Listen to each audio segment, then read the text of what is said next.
Welcome to the Smith.ai Master Series. This is a bi-monthly webinar series that we do here at Smith.ai, where we tag team with a variety of thought leaders in the industry, talking through all sorts of different sales and marketing tips and training type of methodologies of ways that you as a small business owner or operator can really help grow your business and be much more efficient. Smith.ai is a virtual receptionist service where we offer live staff web chats, we answer calls, and we also have outreach campaigns for sales teams that need a little bit of extra support. We have two awesome guests here today. We have Raffaele Riconosciuto. I was worried I was going to butcher his name, but I think I got it. You got it right. From Termly, and Matthew Prepis from SmartSites. And we're going to have an awesome discussion here over the next 45-50 minutes because they're going to bring different perspectives here. We have Raffaele from the software side, and he has agency experience from his prior days. And Matthew has been at SmartSites for about 10 years, I believe, at SmartSites with agency services like web design and development, SEO, and pay-per-click management. So we're going to get into the heart of this discussion. And today's discussion revolves all around how small business owners that are either starting a new business or maybe just hitting the reset button and wanting to create a new online presence, everything that person would really need to know to really establish a really good online presence, from their website and how to manage that website, and really starting to think through how they can get more exposure online. So I'm going to go to each of you to just do a little mini intro about what you do at each of your respective companies. And then I'm going to kind of pivot over to my screen here and start going through some of the questions. So Raffaele, why don't you take a minute and tell us a little bit about yourself? Yeah, thank you, Tom. Appreciate it. I'm Raffaele Riconosciuto. I'm the director of marketing at Termly. Termly is a SaaS company that services small to medium businesses around the world for their privacy needs in order to be compliant. As Tom had mentioned, prior to Termly, I had my own agency for 20 plus years, had a successful exit, worked with SMBs on their marketing strategies in many different capacities to make sure that their marketing, meets their sort of market needs and growth. So really excited to contribute to this webinar and appreciate you having me on. At the time. Matthew? Yeah, so my name is Matt. I work at SmartSites, full service digital agency. Tom definitely made a really good intro to who we are and what we do. And I think the cool thing about us is we're not only constantly growing the services that we offer, but trying to better fine tune the services that we started out with. So while we started out mainly as an SEO agency 12 years ago, we really fine-tuned that service and are continuing to make it better and improve upon the processes. So we're not just some sort of agency that builds something and forgets about it. We're trying to make things better according to current Google best practices and standards. And really excited for the opportunity. I'm also an avid Smith.ai user. We've been using them for about 3 years, and they've certainly helped up our game quite a lot. And I'm happy to talk about it during some of the questions here. But yeah, excited for the opportunity. Appreciate that shout out. Okay, let's begin with strategy, and it's kind of a overused term in a sense, but I really feel like that's one of the biggest things that really separates good agencies and good marketers from those that struggle with it, and that ends up being passed down to business owners who may be teaming up with an agency or a freelance marketer. So Matt, how do you go about building a good strategy for one of your clients, or recommending a strategy for a client that's looking to do it maybe on their own in such a way where it's not overwhelming? A small business owner can actually sink their teeth in it, and it's realistic, and they can actually get this work done that's being documented inside of a strategic plan. Yeah, so I think it kind of ties directly into what I mentioned before about how some of our processes have evolved. If you came to us 12 years ago, we probably would have shot from the hip, started writing content, started writing service pages for a client depending on the industry, without having really spent the time to sit down and understand what their main goals were. So before you really start doing anything to your website, assuming that's what we're kind of focusing on here today, you really want to understand, what services do you want to promote? Who is this content being written for? What's the goal of the content? And if you have the additional kind of fees to hire an agency to help you with that planning and craft that content, that's great. Or if you have the resources internally to either write it yourself or have someone on your team write it, that's also a very valid strategy. But I think what happens a lot of the time is people have this focus on, I need to rank for one specific term, and they're just laser focused on that one idea. and not thinking more, I guess, holistically about what the overall ecosystem of maybe the services or the industry is, and how that one term fits into like a broader overall strategy. So I think spending time and putting together like a website plan or website strategy or even a blog calendar before you do any sort of writing is a good use of time, whether it's, again, an agency or doing it on your own. I found that obviously a lot can go into a strategic plan and trying to take advantage of, or trying to plan out your resources and your budget, and starting with your objective and kind of letting it bleed down to what you're hoping to accomplish and when you're hoping to accomplish it. But a lot of times I think business owners or marketers, if you have a team in place and that's the person that this is falling on, I think a lot of times they bite off more than they can chew, and they let and what is it called, analysis paralysis, right, where they're just like so into the weeds with thinking that it becomes overwhelming and there isn't much doing. So Raffaele, with working with so many people over the years, when you own your agency, how do you think that you can actually put a plan in place that's actually doable and kind of condensed down into a more realistic approach where they can actually get it done and it's not overwhelming? Yeah, I think in my experience, I think most business owners will focus kind of what Matthew said is like on the individual tasks that they need to do. And that's really what, if you look at a marketing funnel, you have top of funnel and bottom of funnel, right? So that bottom of funnel just makes everything so confusing because you really don't know why you're doing it. And so, I think the best advice I ever give is just start at the top as far up as you can. And that's looking at who you're marketing to, what your customer is, answering, I always recommend doing a SWOT, which is strengths, weaknesses, opportunities, and threats, right? If you can articulate that so that you understand what the marketplace is, what the strengths are you have as a business, what's the weaknesses you have, what are the opportunities, and then ultimately, what are the threats as far as competition wise? Then when you start to drill down farther down and you understand your customer profile and everything too, then it becomes really easy to do the things like creating content, like social media posts. So I think the easiest exercise anybody can do to get started, which will provide clarity to much of the individual initiatives or tasks that you want to do, is really just do those things. Do a SWOT. I also recommend doing an ideal customer profile, like build out what your customer is, like who do you want to target? And if you have those two things, then in the end, you can always reference those in whatever specific tasks you're trying to bear down to. And it makes it actually a lot easier to execute. The logistics of learning the different ways of optimizing all that stuff, that will come in time with experience. But you'll be surprised how many small business owners that are trying to market don't really understand those two things. And once they kind of realize that, then there's like this aha moment of like, oh my gosh, I totally understand what I need to do when it comes to social media or when it comes to content, so on and so forth.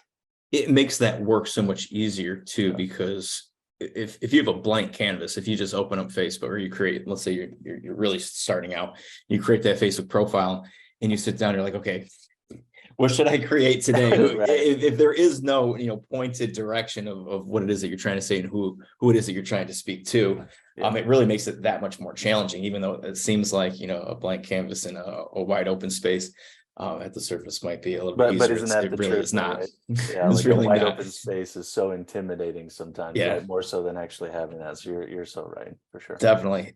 Matt, when some of the smaller companies come to you and your team for support, do you find that a lot have already started to get the ball rolling with having a website in place and starting to go to market with some promotional offers or whatever the case might be, whatever those tactics might be, before they've developed a plan? And how do you recorrect that? And how do you get them back on track? Yeah, I mean, it's certainly a combination. I think for us, the best clientele are the ones who already understand that a strategy is needed. Maybe they started even developing a strategy and they just need help executing. Otherwise, we're happy to kind of build the plan from scratch, but it requires asking a lot of sometimes pressing questions to, as Raffaele mentioned, understand the goals, the client profile, who is this content for, and communicating how we believe our strategy can fit into reaching that audience. Some clients come to us and say, hey, I already have 30 pages I know I need to write. Here's why I'm writing them. Here's the audience that each one of these pages is being written for. That's like music to our ears. We'll take that, we'll execute it for them. And usually it's a much simpler process because they already know why they're making the suggestion. They just need someone to do it. But we're happy to work either ways.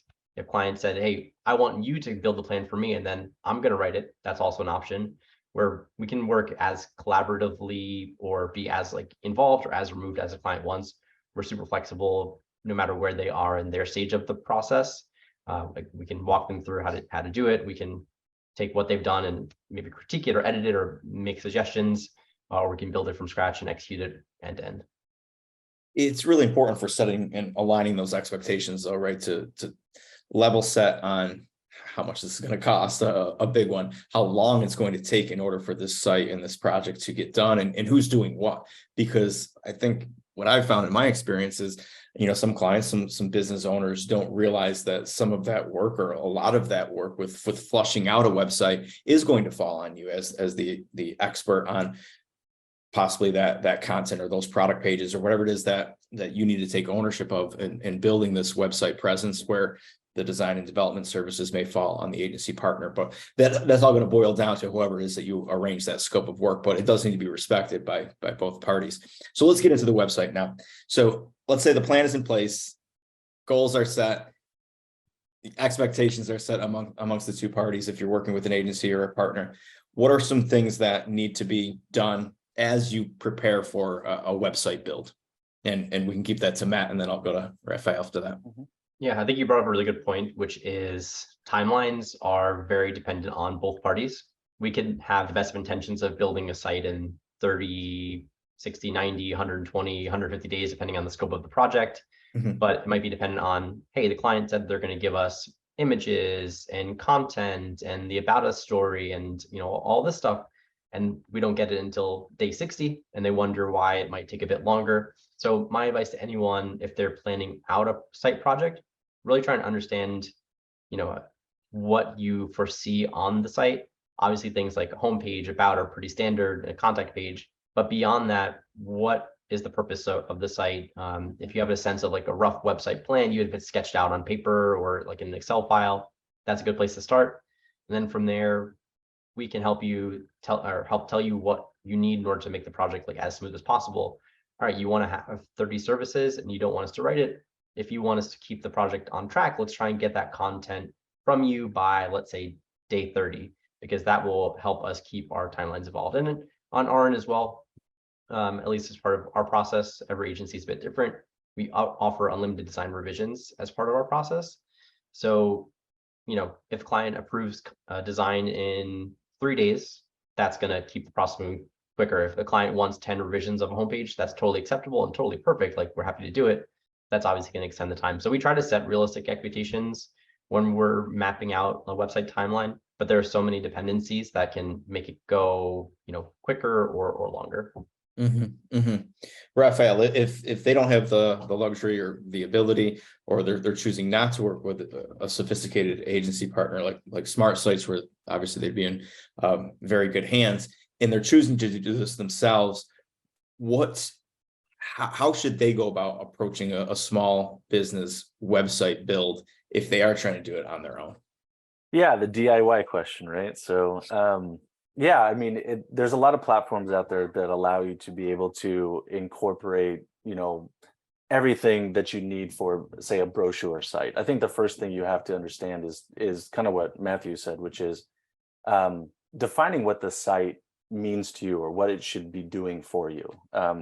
I'm a big fan of kind of having this, the website should work for you. It should generate something for you, whether that's a brochure site to support sales, whether that's lead generation, sales, whatever it may be. So depending on that, e-commerce is a good one. Sometimes you're selling a product, right? So there are different platforms out there that you can ultimately choose to start with. But I think in my experience that eventually if someone is on a DIY, they quickly realize how much a website needs love over time. And it will eventually evolve to potentially an agency that runs that site for you, because business owners are busy doing their thing and they get busy building their business. And sometimes the website is always that one thing that gets pushed aside and doesn't really get that attention it needs. So, my advice would be it's a good place to start, because building something means that you're developing that content that essentially an agency may need. to begin with, to start a site. Getting that head start and getting that content written and telling your story on your site is valuable information to maybe getting to that next phase where somebody can, build a site for you that's going to reflect your business the best. So, but dedicate time trying to find a platform that's, within budget and something that's really easy to use. And then from there, don't be afraid to evolve to get to a place where, a site again is really just an asset for you, more so than a liability. Yeah, and just to Yeah. add on to that, Yeah, I go have ahead. seen really good looking like DIY websites that a client tell me after the fact that they built themselves. I'm like very impressed. In other cases, a client would say, hey, my brother or my cousin can build me a site, but it's going to take him a bit longer. And honestly, what sometimes it comes down to budget. I might say, yeah, if you can afford to wait the extra 2 months it'll take him to get to that project, like I definitely think that's a good use of time, good use of energy, because that same potential money or resources could be used for marketing, which will help drive more opportunities to the site that is being built at a lower cost that we could potentially do.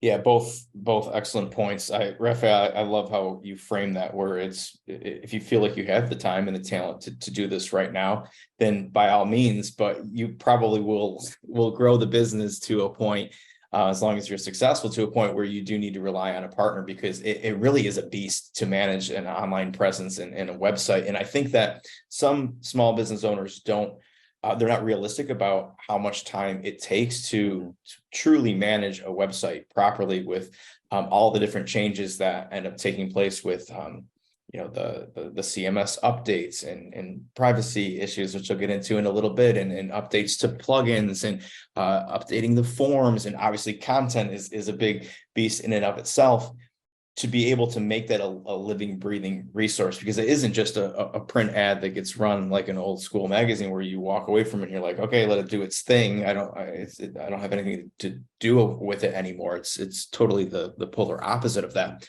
So with that being said, Matt, what does seem to take up the most amount of time when building a site and also in managing the site? What seems to be the biggest time suck? I can't speak for other agencies or the DIY experience, but for us, the longest time period is typically design, because that is what most people can really like grab onto and understand what they see. They don't know as much about the physical coding of the site, and some are more technically savvy and they may say, hey, are you using this plugin versus that plugin? Those clients are also cool to work with too, because they have a more intimate knowledge.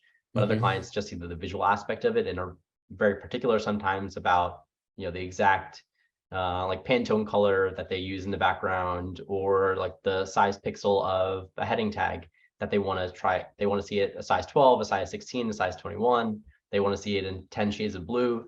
Again, we're very happy to accommodate that, but that typically eats up the time, because once the designs are approved, the coding is typically straightforward. It's more hands-off for the client. It's like, all right, we know what you want now. Let's kind of go ahead and get all that done for you. And on the actual like plugin management side, again, some clients are very particular. They say, hey, I saw a client that's using this form and it does this really cool stuff where it shows you this 10-step question. I love that process. Can we use something like that? And we say, sure, let's find out what it is. Let's use it. If not, we have a standard list of kind of tools that we use with most websites. And then it's just about managing and optimizing. If you've ever run a WordPress site, which the majority of our info sites are built on WordPress, a lot of it is pretty plug and play. You can go in there and make changes yourself. You can update plugins yourself and just make sure that nothing breaks when you're doing updates. But that is probably a really important thing to consider if you are managing the site yourself, to keep things up to date, because the further out of date it becomes, the more difficult it becomes to update it easily. Yeah, and another thing that I think is underestimated and sometimes maybe even undervalued is the importance of maintaining those plugins and keeping those software up to date that are integrating with the websites that way you can make sure everything is running smoothly and you're taking advantage of the newest features too. I think is equally as important. Same question though, Raffaele, because I'm interested in seeing your perspective. What do you recall from your past experiences as being kind of the biggest time suck and the biggest resources needing to go into managing a website? Yeah, I think it aligns with Matthew was saying. I'll also throw in there sort of that go live process. Sometimes it can be a little scary to get finally your presence online, but also exciting. And so, those last finishing touches can whether it's design, being able to put, different pieces of content on there, optimizing for SEO, all those little finishing touches to really make that website, buzz once it's online too as well. There's also, especially in my space right now, when it comes to privacy, making sure that you have policies in place, that, your site is presented so you're transparent. So crafting that policy can be a bottleneck towards the end too as well. But, this is why, Termly is a part of that, to try to streamline that too as well. And then also consent settings, consent where you're, asking users to, opt into tracking and all that stuff too. So some of that takes a little bit more setup and some collaboration with agencies. And, obviously if you're a DIY, then you just kind of need to reach out to support to help with that. So, that last like push towards going live can sometimes be an exciting time, but also, be the most, a little bit of a time suck to make sure that, everything is launched correctly and launched successfully on day one. Absolutely. And a lot of these software that are used, that are installed onto websites to work with websites or to support websites or to provide you with marketing activities or tracking because of the website, they all come with their own privacy policies or reasons for include or having them listed and details included within your privacy policy. So let's dig into that first before we get into some other examples of software that they might want to consider. Tell us a little bit about Termly and why terms and services and privacy policies are important to not only have installed on your site, but to make sure that they're accurate and up to date at all times. Yeah, great. Termly, privacy is a complicated space. And I think from any SMB, when you're going outside of your kind of bread and butter type of business, like, say, for example, you're an electrician or somebody in the service industry, or maybe a financial institution, whatever it may be, there's a lot of regulations on the privacy side that you have no idea about. And, Termly's service really is to help navigate those SMBs to a place where they have a trusted resource to be able to provide what they need in order to be compliant. Laws are changing every single day. New laws for individual states in the US. If you're looking for outside visitors that come to your site, you're talking like UK laws, European Union laws, GDPR, CCPA are sort of the acronyms for some of these privacy laws that are coming out and already in existence. So, essentially, that entire breadth of privacy tends to be a little overwhelming for SMBs. And so Termly just makes it really easy to build policies, privacy policy, terms and conditions, other policies that may be applicable for e-commerce sites. And many of these policies are required when it comes to using third-party services. And that's the big thing that I don't think many SMB owners know. It's not only from a compliance standpoint, but it's also required by ad platforms to have privacy policies, to make sure that you have that social media, other places, because really it comes down to one thing, which is being transparent. You need to, as a company, to be transparent when somebody visits your site, to know how their data is processed, how it's presented, what are you collecting, how do you sell or not sell their information, and then also terms and conditions, which is really about outlining the rules and guidelines of how to use the website. Now, it may just be a brochure type of site, but again, you may have a lead generation form that asks them for their name, their phone number, or something or you have third-party services that are connected to that site, maybe your CRM or some other things. So tracking and asking for consent and permission to track, these are the types of things that Termly provides, so that make it really easy to install in any website instance, and try to make it sort of a set it and forget it type of situation, knowing that, we do encourage revisiting your privacy policy, a couple of times a year, updating as your business grows, and obviously from a consent side, as new laws and regulations come into play, that we're helping navigate, the entire business owner through that process year after year as these regulations do change. So I think in summary, trying to make it super easy for a complicated type of situation, but again, it is a requirement. And so hopefully we can provide a service that makes it streamlined for the customers too as well.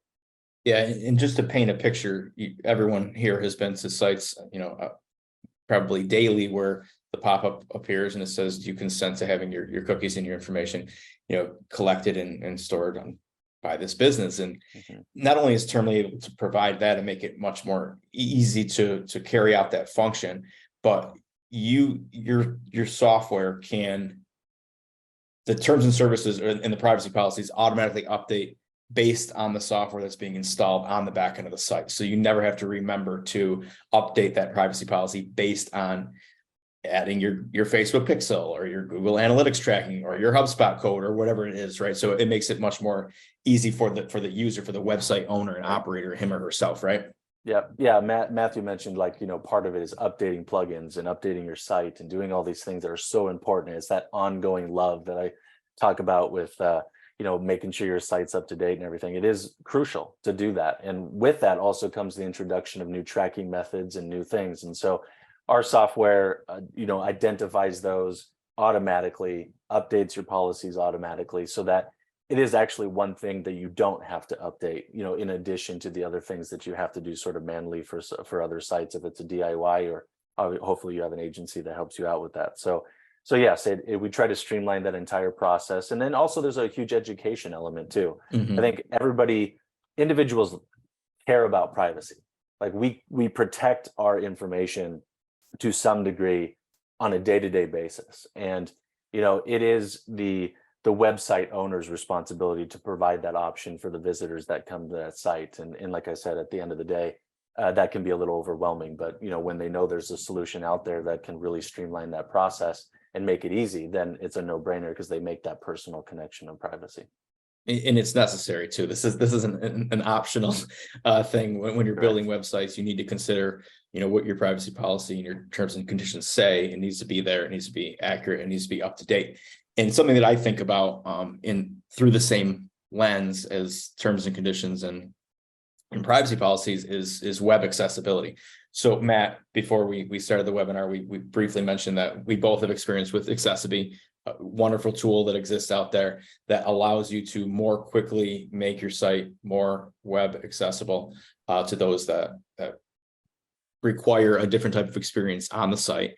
And this is lawful. Like, you have to make sure to meet ADA standards that this is that you're accommodating any of the visitors coming to your website. So just kind of mention what you guys have done in the past and the importance of web accessibility, since we're on this topic. Just to tag on to what Raffaele said very briefly, I can say from personal experience, many of our clients, while they're building a site, don't consider all the privacy and terms of service until the very last minute.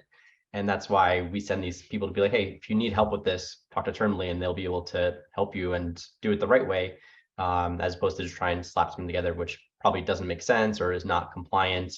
And then speaking of accessibility, yeah, that's another thing. No matter how well a website is built, no matter how many policies are written to talk about accessibility, it is a major thing that everyone that has a website should be thinking about, because there are hundreds of thousands of people who use the web or use the internet in different ways that we may be used to.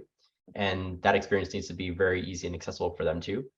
So that's why companies like Accessibility exist, to help improve those individual experiences.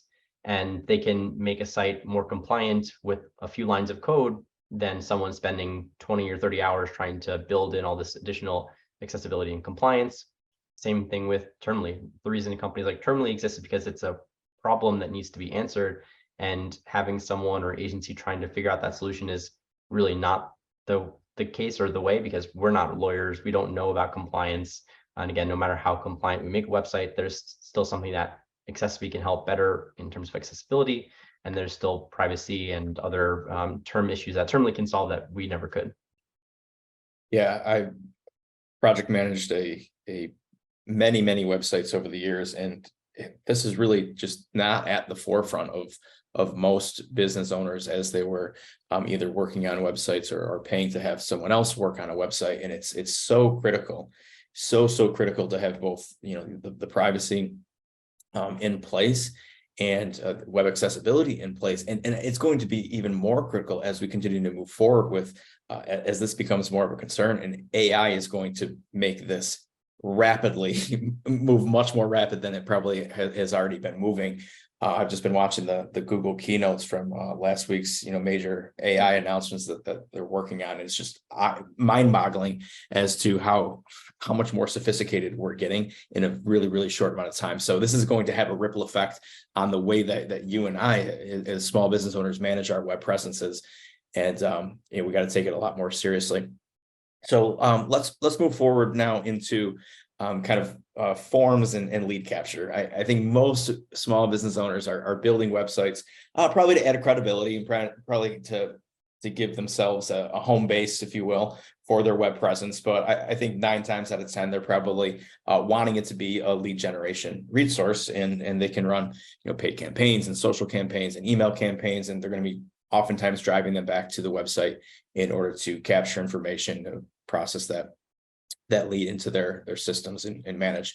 So Matthew, what do you guys use at SmartSites from a form or a CRM standpoint, and how are you kind of connecting that into your clients' databases and their CRMs? Yeah, I mean, I would love if every client was using a CRM, because I think it makes life easier for everyone, especially from a marketing perspective.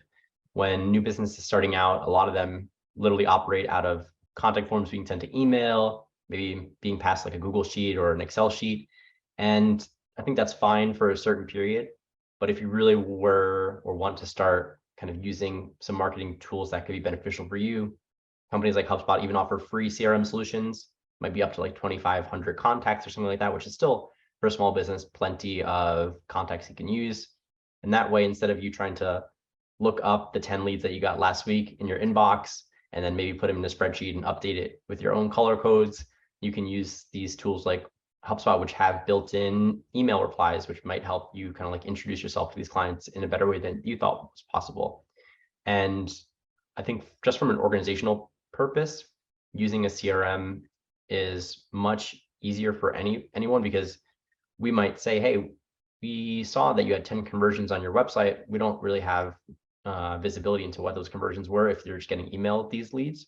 But if the lead gets passed to HubSpot, not only could we see, or a CRM, it doesn't have to be HubSpot, but if we see it gets passed here, we can not only look at the contact, make sure that the numbers that they have align with the numbers that we see, but we can also look and see like what stage of the proposal are they in, and use that to maybe better analyze the marketing that we're doing. If we notice they got 10 leads and 10 of them didn't convert into anything, we need to rethink how the marketing is going. But if we notice that, hey, these 3 actually are in this stage of the business cycle, we could probably assume that these are good leads that we want to try and find more like. So having a CRM is awesome. Not everyone does it, maybe just due to cost, because it can be rather expensive. But if you're just starting out, HubSpot free CRM, I think they have, again, 2,500 free contacts for their CRM package. Yeah, I think CRMs they probably come up in most marketing conversations today, and there's a reason for it. So back in the day, if they were just operating really as a contact database, and as they started to develop and mature, and they were more of a sales resource, it kind of was taken to the next level, because that's when you can really allow it to combine marketing and sales activity much more seamlessly. And that's why CRMs nowadays are part of website discussions, because they can and they should integrate much more seamlessly into that web experience, in order to not only get the lead information passed from point A to point B instantly, accurately, comprehensively. But you bring up a really good point around tracking, because anytime that data is disconnected from where they came from, what they did on the site, processing that lead information, and what sales is doing to handle that lead, qualify that lead, follow up with that lead, work with that lead, and then ultimately close that lead. If that is a disconnected experience, then you're not going to have that full funnel view of what that lead is going through during that buying process, and what the salespeople are doing throughout the selling process. So patching that hole and connecting that entire experience is really, really important for both small and medium and large businesses alike, because I think that's a really something that small business owners in particular struggle with, because they may feel like they have a lack of data, but also the data is just so disparate that they're not able to really connect the dots and really look at the data in the same way that more sophisticated organizations can with the tools that they're using. So I appreciate the shout out to HubSpot, where we integrate with HubSpot, and I'm a big fan of HubSpot in general. But there's other tools out there. There's for SMBs, there's Thrive, there's Active Campaign. If you have a little more dough, you can invest in Salesforce, and you can tie that together with Salesforce Pardot. So there's lots of options out there from a CRM and automation standpoint. And keeping everything all together in one place can be hugely beneficial from a cost saving standpoint, but also to kind of, keep your tracking all intact, and even your activities all intact, which is a really big benefit. So Raffaele, before we kind of exit the conversation on CRMs, any thoughts on adding forms to your website and really making it so that way it's a good user experience for the potential buyer that's visiting your website, in order to really treat that website like a lead generation engine? Yeah. I, kind of in the same breath where you're talking about, like the opportunities that you create come from the optimization of what you do on your website, right? So I think to that degree, related to Termly a little bit, that, having some sort of consent or privacy makes customers more trustworthy of your site. So having that actually gives them the ability to be more comfortable to submit the information on those forms, because you may be asking for name, phone number, email address. You have to understand that that personal information is extremely important to that individual. And so you need to make them feel comfortable in some way, shape, or form. But in addition to that, your landing pages, pay attention to, how you structure your landing pages. Here at Termly, we have many different landing pages based on the different funnels that we create. So for example, you may have customers that come in for a specific product or service, and you may have multiple services. So, try to build out, your site so that you're customizing the experience for the visitors that are coming to your site based on, the different funnels that you start. So, a nice inviting language, easy to use forms, not asking for too much information, but enough information that you have that you can reach out to them. So nowadays, you'll be lucky if somebody spends more than a minute on a website. And so I think there's something to be said about trying to make it as simplistic, easy to read, and easy to understand, but just enough information holding back so that they want to inquire. So definitely start somewhere with a more customized experience. It would be my recommendation. And then look at the metrics, look at the tracking, look at all the stuff, and try to optimize over time, because you'll be surprised. You may start out with a submission rate on your form of 1 out of every 100. And if you can just increase that by 10%, that's 10 more leads to your sales team that everybody will enjoy, right? So again, that would be my recommendation, to really just try to optimize those landing page destinations of where you're driving traffic to. Matthew, one more question on this before we kind of get into some other type of software. The form fill, we love it. Business owners love it because they can capture all the information that they need in order to qualify the lead right then and there. But we've been seeing over the years that consumers are getting more comfortable texting businesses. Calling is still just as prevalent as it's always been, and live chat. So what have you seen in terms of those type of additional ways that consumers or customers or potential clients can get in touch with businesses? And are you pushing for those and promoting those on behalf of SmartSites among your client? Yeah, so I'm on the sales side. I manage the sales team, and we're always exploring new ways to communicate with the clients. It does become a bigger burden on the actual sales team members to say, hey, we got you this program so you can answer text messages if their clients want to do it. We'll help send out text messages when you email them, so you don't have to do all the heavy lifting yourself, but it's still an extra level or layer for them to answer. Even things like live chat, we used to do internally for a long time. Whoever was available, jump in, grab that chat on the sales team, and if it ends up being a lead, you take it, you kind of own it, you manage it. But we noticed a few things. One, trying to make sure someone's available or knowing who's jumping on it in its own is a challenge. Two, people inquire after hours a lot of time, not just email, but also phone and live chat. So I think, honestly, not to overinflate the conversation, but I think one of the biggest changes to SmartSites in like 3 to 4 years ago from a sales side was enabling Smith.ai for after hours phone calls. We used to answer the phone from like 8:30 to 6, something like that during Eastern time. Now we literally get leads at 7 p.m., which is 4 p.m. Pacific time. So people are still heavily working. We get calls at 10 or 11 o'clock at night, which turn into lead conversations that they book for us. And then recently, I think about 6 months ago, we started enabling live chat and having Ms. Smith answer that for us, which we were skeptical about because we're like, how qualified is live chat lead going to be? And then I think after 3 months, we started converting some of the live chat leads. It took a bit longer for some reason, but every opportunity that we have to enable more conversations with our clients and make that process easier for them and for our teams, we're going to do. So, having these partners like Smith to do that kind of stuff is super helpful, and just having the client conversations be so much more seamless than us trying to hire 3 people to answer phones, throughout the day and then after hours. Appreciate the shout outs. And that's the whole reason why our business and our company exists, right? Because we don't want to see business owners turning away potential leads because they don't have the bandwidth in order to do those responses, right? So if the form fill is the only thing that exists on their website, they're potentially not being able to gather potential leads and that lead information because they don't think that they have the ability to respond to live chat, text, or phone calls, right? Or maybe they only have the phone calls and they don't know what to do on the form, whatever the case might be. Any way that you can add more touch points and more conversion points on your website is a good thing. And that's where Smith.ai comes into play, because we can handle those conversations that are coming in through any and all of those channels. So yeah, definitely appreciate that shout out. Okay, just a couple more questions here, and then we'll open up for questions from those in attendance. Are there any other software that you guys hear about, know about, have used, have advocated for your clients that are worthwhile for small business owners to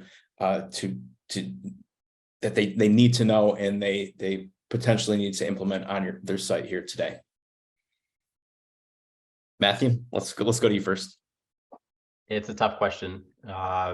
My partner Cassandra, who works heavily with Smith and all the kind of partner discussions, her sole responsibility is managing and maintaining partner relationships with companies like Smith and Termly, because there are so many individual solutions which are important, but for us to try and be an expert at every single one of them would be impossible. So if we ever have a question about privacy, we say, hey, talk to this person. If we have a question about phone answer, we say, talk to this person, because we can't answer every question that a client has, nor can we be experts.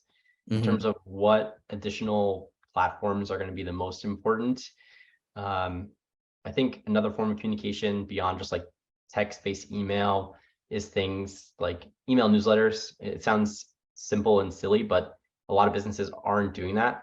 And then there's the extreme where you're getting like 3 emails a day from certain companies. They're like, please stop.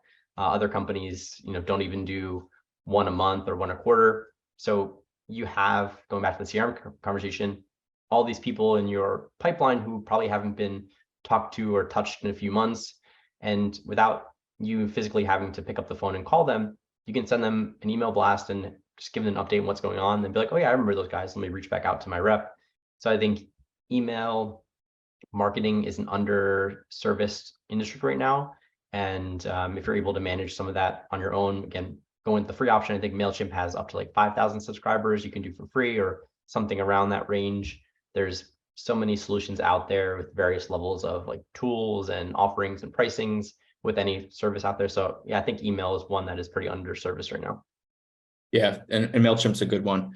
There's a lot of email tools out there, some good, some not so good, but yeah, definitely appreciate the MailChimp shout out. They're a good tool. A few others that I'll mention, you need a website tracking tool in place. Google Analytics is certainly still the champ, and they've been migrating to GA4 now, their new tracking system. So it's definitely good for anyone that's managing a website to get familiar and comfortable with looking at their GA4 reports and being able to understand the data that's gathered. If you're doing local SEO or you want to do local SEO, there's tools like Yext out there that help with local listings to make sure that you're placed on local listing sites and that it's as accurate as possible. And if you are a B2B company, I'll also give a shout out to Lead Forensics, which helps to identify the businesses that are coming to your website through reverse IP lookup, and you can kind of be a little bit of a stalker and know who's coming to your site before they actually engage with you. And if you have a hungry sales team, you can get them on the phones and get them calling and actually generate leads before they interact with you and be a bit more proactive.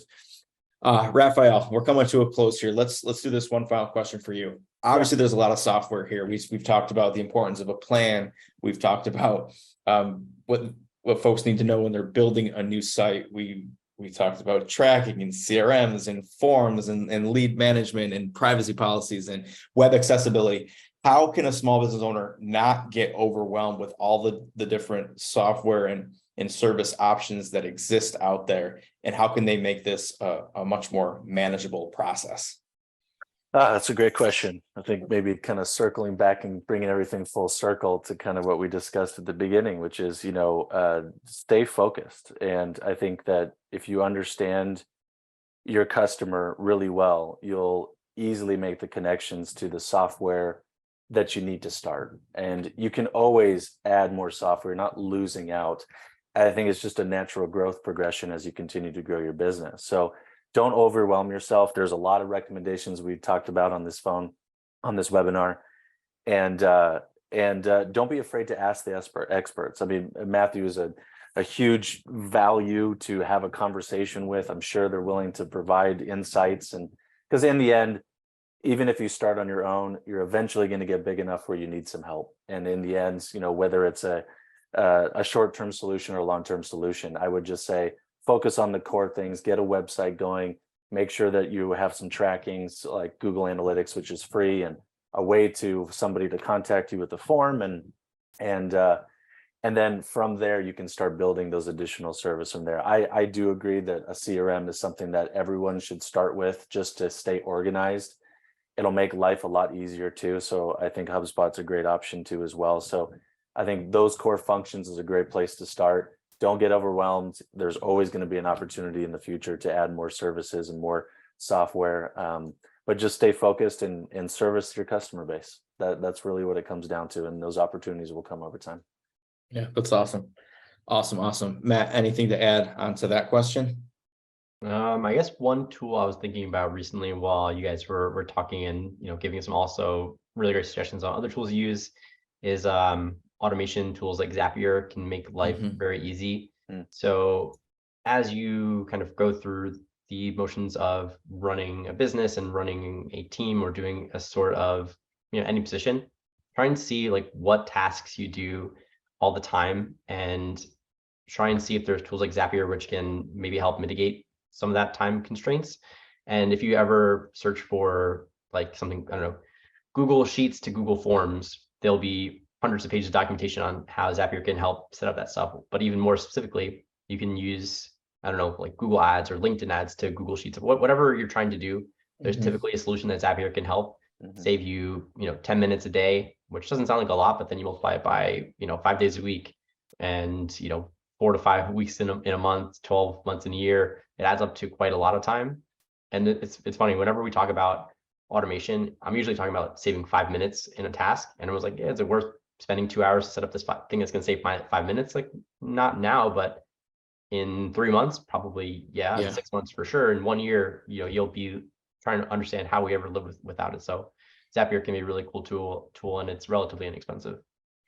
Yeah, that's a great plug. And Smith.ai integrates with Zapier. We are able to integrate with a lot of other third-party tools because of Zapier. So it really works to our advantage and the advantage of our clientele.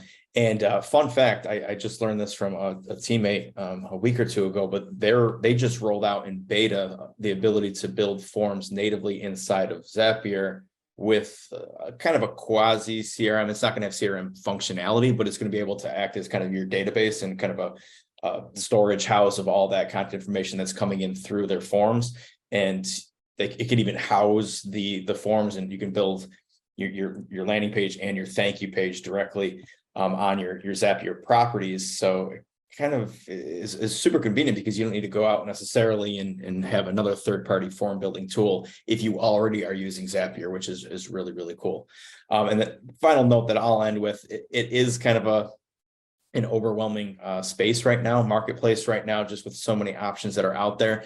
I kind of look at it like triangle, like start at the top. Do I absolutely need this by law? Start there, make sure that those software and those services are in place. Do I need this to run my business and to, be as efficient as possible with gathering leads and actually impacting my bottom line? Then yes, let's get that implemented and think that through and make sure that I'm taking advantage of it. And then after that, you can get into the nice to haves and the things that I want thereafter in terms of software. And there's always options out there, and you have to kind of weigh what's worthwhile to implement now versus later. Can I afford this now? Can I afford it later?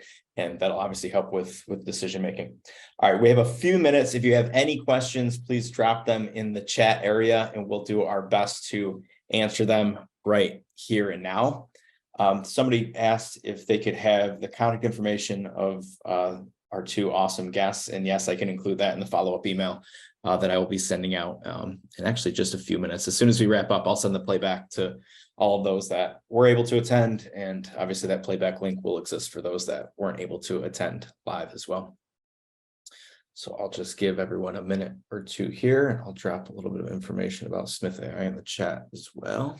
I do see a couple of Q&As there about privacy and things like that. And read them out if you'd like. Yeah. Oh yes. Yeah. That Zoom is always like this. There's a chat area and then there's a Q&A area. Yeah, Matt, go ahead and read them out loud, and we'll we can try and tackle them together. Sure. Website owners that rely on programmatic advertising where third-party advertisers change moment to moment. How does website owner properly disclose any personal information that might be collected by them in a privacy policy? And how does it implement any do not sell or lack of consent? Great question. Very specific. So, your privacy policy in our builder, you'll have specific questions that actually ask very poignant questions about those things. So you get to list your sub-processors, you get to list any personal information or third-party connections that you have. So again, it's really just about being transparent. Like, you use a programmatic advertising platform, list that platform.